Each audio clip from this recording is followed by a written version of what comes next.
25년 말에 신청할 바에는 26년에 신청하는 게 좋을 수도 있어요.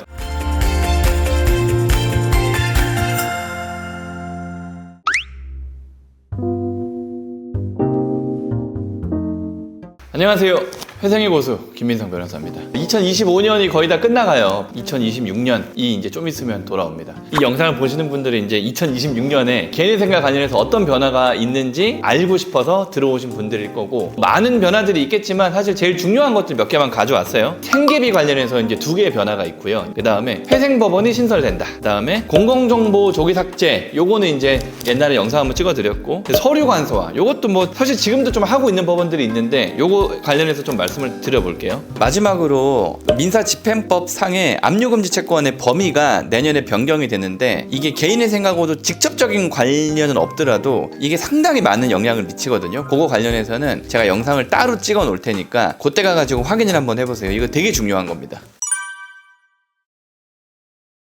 일단 개인회생에서 생계비란 부분은 정말 중요한 겁니다. 정말 중요한 거. 왜냐면 여러분들이 한 달에 얼마를 갚아야 되는가? 내가 버는 돈에서 최저 생계비를 뺀 돈, 거기에서 추가 생계비를 또 빼는 거야. 그러면은 내가 이제 갚게 되는 금액들이 나온단 말이에요. 근데 그게 매년 바뀌어요. 매년 변동이 됩니다. 제가 처음에 이 회생을 시작했을 때는 1인 최저 생계비가 100만 원이 안 됐어요. 2025년만 해도 135만 원이었고 2026년에는 거기서 10만 원이 더 넘게 늘어가지고 최저 생계비가 153만 8,543원입니다. 계산하기 항상 편하게 155만 원이라고 말씀드릴 거고, 기존에 있었던 143만 얼마에서 10만 원 가까이가 늘었어요. 최저 생계비가 꽤 늘었기 때문에 여러분들이 회생을 진행하시는 분들이라면은 2026년에 신청하시는 게 한 달에 한 10만 원 덜 갚게 되는, 그러면 1위는 155만 원이었다. 그 다음에 2위는 250만 원으로 늘었고, 3위는 320만 원, 4위는 390만 원. 이런 식으로 이거의 기준이 뭐냐면 이 보건복지부에서 기준 중위소득이라는 걸 발표를 해요. 작년에는 240만 원 정도였는데 올해는 256만 원입니다. 그 다음 2인 생계가 작년에는 393만 원이었는데 올해는 419만 원. 기존 중위소득의 60% 정도를 기초생계비로 개인회생 때 측정을 하거든요. 그 생계비는 사실은 채무자의 상황에 따라서 좀 뺄 때도 있고 좀 늘릴 때도 있고 막 약간 그래요. 25년에 비해서 26년에는 생계비가 좀 늘었으니까 25년 말에 신청할 바에는 26년에 신청하는 게 좋을 수도 있어요. 다만 뭐 생계비를 아무 상관없이 청산가치를 보장해줘야 되는 분들은 뭐 언제 신청하는지 상관없는 거고, 그죠? 그 다음에 기타 생계비, 요거에 대해서 말씀드릴게요. 요게 뭐냐면 보세요. 생계비는 기초 생계비가 있어. 채무자의 기초 생계비가 있고요. 부양가족이나 이런 거를 따른 이 생계비가 또 추가로 이제 붙고, 애기 하나당 90만 원, 80만 원, 70만 원 이렇게 붙는 게 있어요. 그 다음에 이제 뭐 교육비라든가 추가 생계비 같은 것들을 신청할 수가 있었는데, 고소득자 같은 경우에 한 달에 200만 원 버는 사람하고 400만 원 버는 사람하고 생계비를 똑같이 해버리니까 상대적으로 400만 원 버는 사람이 좀 억울한 일이 발생할 수가 있는 거예요. 그래가지고 이거를 추가 생계비가 아니라 기타 생계비란 요건으로 해서 이 사람이 중위소득의 150% 이상의 소득이 있다. 그러면 꽤 고소득자거든요. 한번 볼게요. 1인 생계비가 아까 중위소득이 256만 원이라 그랬어요. 26년도에는. 그거에 150%면은 384만 원이거든요. 그러면 채무자 한 명이 실수령 384만 원을 받는 정도면 사실 연봉 한 6, 7천 정도 되는 거란 말이에요. 이런 사람들이 200만 원 받는 사람의 어떤 변제율에 비해서 엄청나게 많이 갚아야 되니까 상대적인 억울함을 느낄 수가 있고, 또 이 사람들이 적게 버는 사람보다 많이 쓸 거잖아요, 사실. 그러면 그건 형평성이 어긋나지 않느냐라고 해서 돈을 많이 버는 사람들한테 기타 생계비로 필요하다면 인정해 주겠다는 거예요. 생계비 관련해서는 2025년에 비해서 2026년에 최저 생계비가 올라가고 기타 생계비 인정이 조금 더 간편해질 거다, 이렇게 말씀드리고요.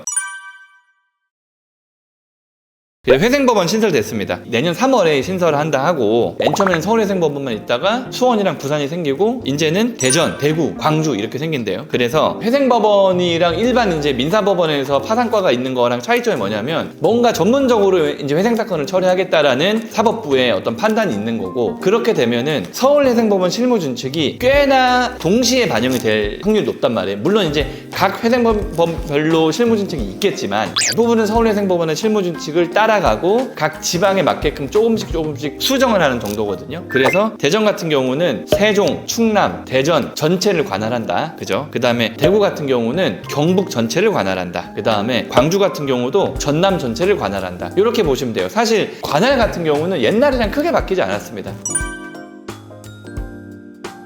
그 다음에 공공정보 조기 삭제, 요거 옛날에 찍어드렸는데, 옛날에 이제 새 정부 들어오면서 뭐 타운홀 미팅 이런 거 하면서 신복이 워크아웃이랑 너무 차별 두는 거 아니냐라고 해가지고 바로 바뀌었는데, 아직 모르시는 분들이 있어가지고 26년도에는 요걸 좀 알고 계시면 될 거예요. 요게 뭐냐면은 개인회생을 통해서 1년 정도 제대로 만약에 변제를 했다 그러면 한국신용정보원이라는 데가 있는데, 거기서 이 사람은 회생을 하고 있는 사람입니다, 뭐 조심하세요, 약간 이런 신용불량자 같은 공공정보를 계속 등록을 면책시까지 원래 기존에 하고 있었어요. 한 3년 정도를. 요거 없애주겠다는 거예요, 1년 만에. 그럼 뭐 신청을 해야 되냐, 그런 건 아닙니다. 뭐 어떤 절차를 거쳐서 이렇게 하는지 사실 제가 명확하게는 모르겠는데, 공공정보를 제대로 돈을 갚은 사람 1년 안으로 삭제해 주겠다는 거고, 저희가 이걸 신청해 본 적이 없어가지고 신청은 아닐 거예요. 그래서 이게 금융위원회 산하에 한국신용정보원이 있기 때문에 금융위원회에서 신용정보원의 규약을 개정을 해가지고 그때 즉시 시행을 했고요. 다만 이제 여기서 이제 지난번에도 영상을 찍어 드렸는데, 여러분들이 지금 빚을 안 갚고 있는 거잖아요. 그러니까 여러분들의 소득 대비 대출이 좀 과다하게 발생한 상황일 거고, 공공정보가 삭제된다 하더라도 각 카드사라든가 여러분들의 채권자는 내부적으로 다 여러분들이 연체 중이라는 걸 갖고 있을 거고, 공공정보 삭제된다 해도 카드가 바로 발급되거나 그러진 않을 거다. 다만 이제 공공정보 등록으로 인해서 입는 그런 뭐 손해들은 여러분들이 좀 줄일 수 있겠죠. 서류 간소화, 이거는 맨날 말은 이렇게 하는데 잘 될지 모르겠어요. 옛날에 얼마 전에도 이게 있었어요. 이거 만약에 하면은 부채증명서 발급받는 회사들 지금 싹 다 힘들어질 거예요. 왜냐면 이제 회생 신청을 할 때 각 채권사별로 얼마가 부채가 있는지 저희가 대충은 알지만 정확한 금액, 원금과 이자를 나눈 금액은 모르잖아요. 그래서 각 채권사에 저희가 방문을 해가지고 이 부채증명서를 발급을 받아야 되는데, 그게 이제 번거로우니까 이 부채증명서를 발급받아주는 업체들이 있단 말이에요. 그거를 이제 우리가 보통 채무자한테, 의뢰인들한테 부담을 다 시켰는데, 그거 이제 법원에서 마이데이터 서비스를 통해 가지고 간소하게 이거 발급해줄 수 있는 걸 만들어 놨다고 하는데, 이거 말 어제 오늘 나온 게 아니거든요. 어쨌든 간에 내년에는 이게 된다 하니까 한번 볼게요. 그리고 실제로 이렇게 되면 여러분들이 돈이 좀 적게 들겠죠. 그 다음에 부채증명서 오는데 기다리는 시간이 보통 일주일에서 2주 걸리거든요. 서류를 떼기 위해서 뭐 인감도장, 위임장 만들어야 되니까 인감도장, 인감증명서 이런 거 막 뛴단 말이에요. 그런 번거로움도 없어지겠죠. 영상을 보시고도 또 추가적으로 궁금한 게 있으면 언제든지 저희한테 전화하시면 저희가 바로 알려드릴게요.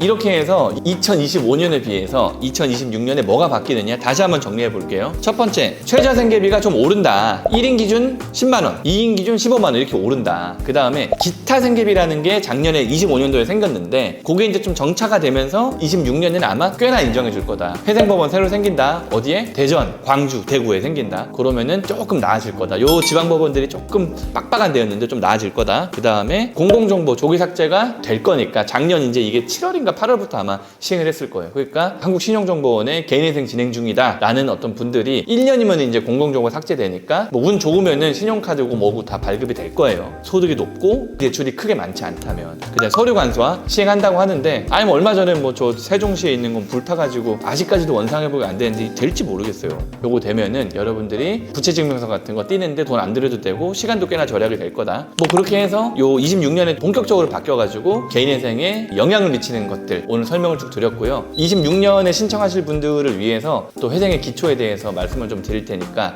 26년도에도 회생을 웬만하면 신청 안 해야 되겠지만, 그죠? 힘이 드시는 분들이 있으면 신청하시기에 여러분들이 정확한 정보를 가져갈 수 있게끔 제가 영상을 쭉 찍어서 올릴 테니까 많은 신청 부탁드리겠습니다.